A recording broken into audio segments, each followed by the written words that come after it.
Welcome to Soundtrack Saturday, everybody, and I've got a good one for you this week. My favorite Legend of Zelda title, Majora's Mask. I love this game for so many reasons, but for time's sake, I'll just stick to the facts. The Legend of Zelda, Majora's Mask is the direct sequel to Ocarina of Time. It follows Link as he searches for his missing friend, Navi, and ends up in a parallel world known as Termina.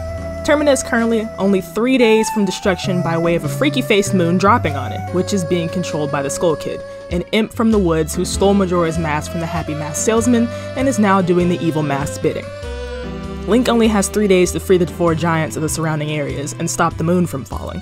It's the single darkest game in the series, but even dark games deserve great soundtracks, and what a great soundtrack it is. Let's do it.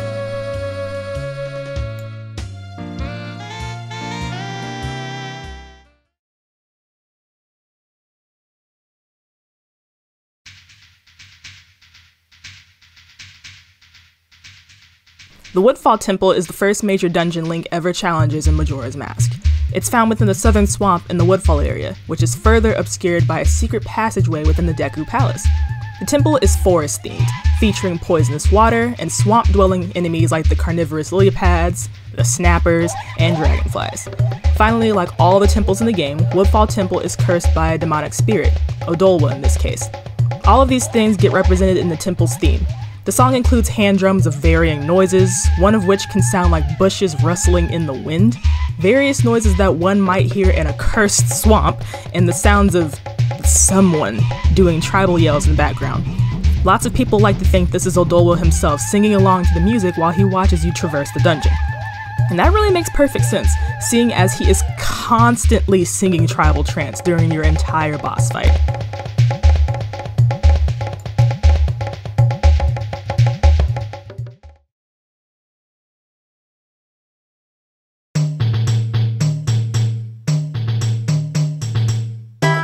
The Deku Palace is home to the Deku royal family of Woodfall, which really just consists of the Deku Princess and her short-fused father, the Deku King, and I guess a couple of their servants. In context of the story, you arrive at the Deku Palace just in time to hear that the Deku Princess has been kidnapped. The Deku King, in all his rage, blamed it all on the monkey who tried to save her, and the monkey is currently awaiting torture and execution. What a fun afternoon! The music does a great job of representing the fact that you are on royal grounds, mainly because of the heavy use of a tambourine and a guitar. That said, this song can come across as slightly aggressive for being in the middle of an otherwise slow and sleepy swamp, but that's kind of the point. The Deku King and his servants are unnecessarily angry at the poor monkey who was trying to help the Deku Princess, and so the music is also unnecessarily angry. Personally, I was never surprised the Deku King immediately resorted to rage, seeing as all the other Deku will shoot first and ask questions never.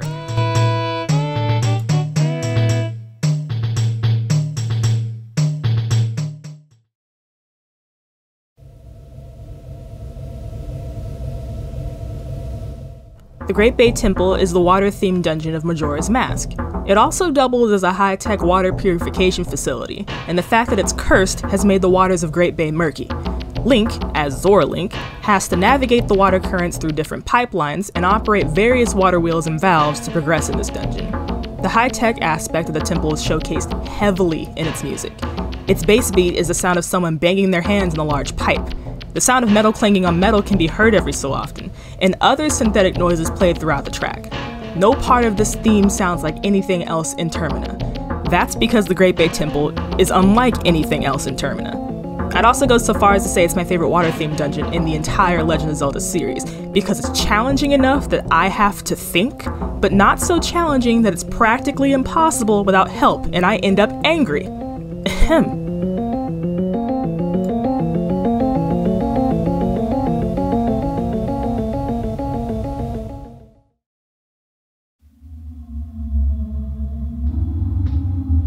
The Stone Tower Temple is one of the most interesting and lore-inducing dungeons in the entire series.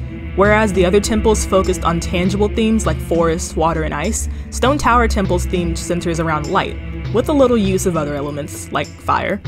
Stone Tower Temple's theme is primarily the sound of what I can only guess to be spirits singing a repeating chorus. On top of that is a melancholic horn. On top of that is an equally melancholic ocarina. All of that sounds rather mournful, right? It should.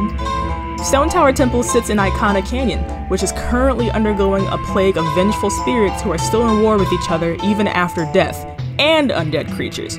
Everything in IKANA is dead, and so the music reflects the current state of affairs very effectively.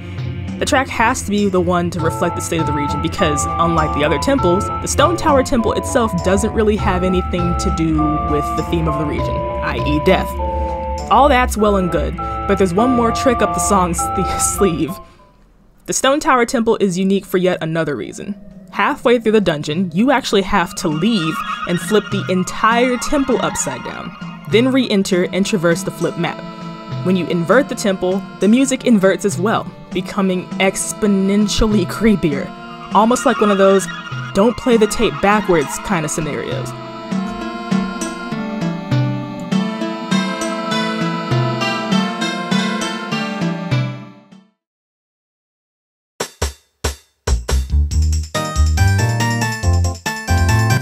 Moving away from temples, we have the Milk Bar, a members-only bar that, surprise, serves only milk. The music is meant to sound like any happening bar in town, if that town was currently depressed and scared of death because it's been faced with destruction.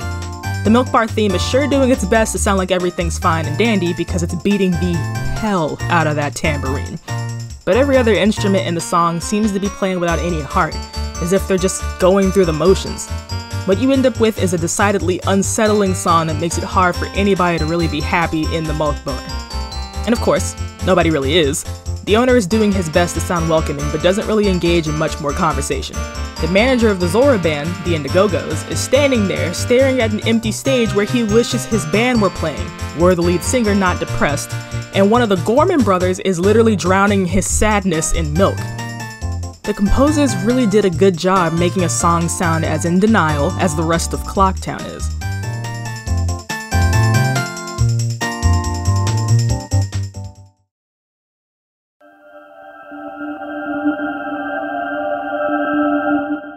Final Hours is the most depressing song in the game, as it should be. It only plays in two different scenarios, right before you're about to face Majora's Mask in the final battle, and right before the moon crashes into Termina on the morning of the final day. It's meant to be more menacing than anything in the former situation, but in the latter, it's just heartbreaking, no matter where you are when you hear it. In those final moments before the end, all the NPCs are facing their demise in their own particular way. The guards in Clocktown stand next to their posts, staring up at the sky with their hands over their hearts, begging you to flee even though they know that's a futile effort. If you see the cafe and Anju's side quests all the way through, they've just pledged their love to each other and are waiting to greet their deaths in each other's arms. It's beyond sobering. The song is just strings playing an incredibly solemn song while the clock tower chimes in the back. It's just signaling the end, and Nintendo had the audacity to use this song in one of its commercials for the game.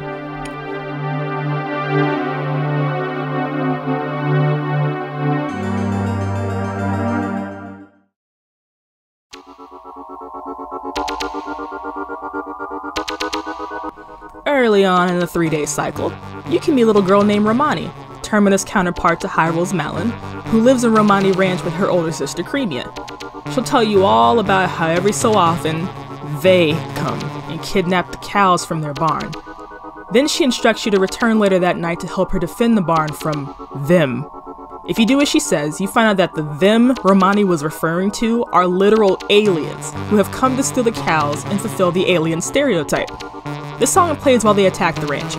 The track sounds decidedly futuristic and creepy, which makes perfect sense with the aliens, who are advanced enough for space travel and spookily approach the barn from all angles. The song is unrushed, and so are the aliens, but it also has a hint of urgency to it. But that mainly applies to Link, because if he's unsuccessful at defending the barn, not only will they abduct the cows, they'll abduct Romani too. I know, it's incredibly messed up, but I did say this game was dark, right?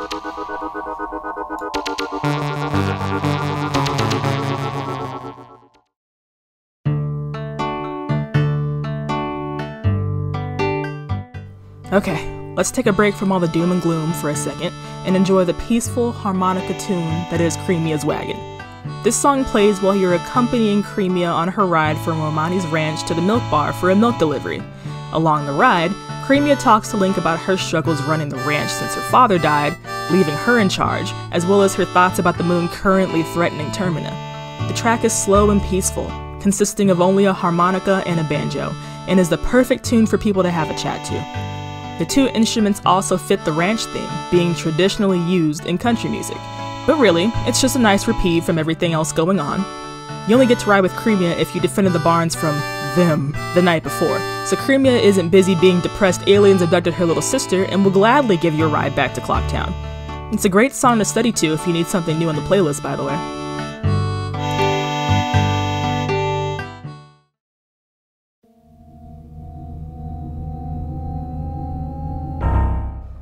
IKANA Valley uses the same principal tune that the other main areas of each region use. The thing is, it's extremely creepy and unsettling, being made up of hard hits on the piano, the sounds of spirits singing, and a lone girl humming along. But, as I said before, IKANA Canyon is cursed with lingering spirits who are filled with negative emotions like hatred and regret. It's mostly the spirits of the lost IKANA Kingdom, though you only ever actually see 3 of them, but the spirits of the Gero ninjas, the clan who was at war with the IKANA royal family, can be found and fought here as well. Not one location in the canyon has any positivity to it. The ancient castle of IKANA is crumbling, populated with Redeads and Gibdos, and occupied by the undead king of IKANA and his 2 guards. IKANA Canyon has its own bottom of the well dungeon, which features Poes, Gibdos, and Wallmasters. IKANA Graveyard is over on its stall children. The IKANA River is mostly dried up and originates from a spring cave, which is also haunted. Finally, there's the Music Box House, which is playing weird circus music and, shouldn't be threatening. Except it is, because the scientist working inside is slowly turning into a Gibdo and scaring the living daylights out of his daughter. So, when you look at all of that, the IKANA Valley music is more than appropriate.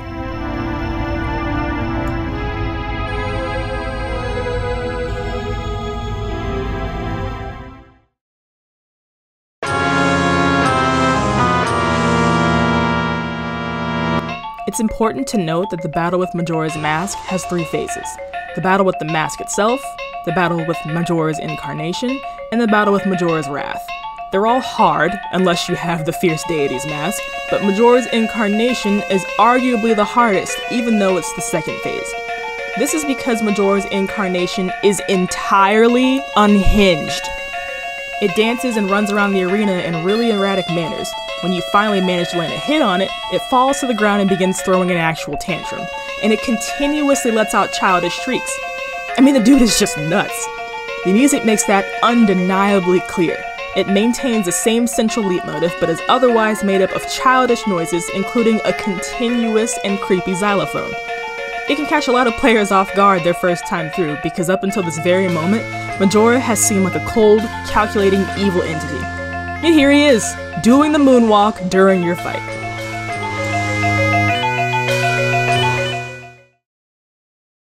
Majora's Mask Soundtrack Saturday is over and done with. What did you think? Let me know down in the comments your take on Majora's Mask.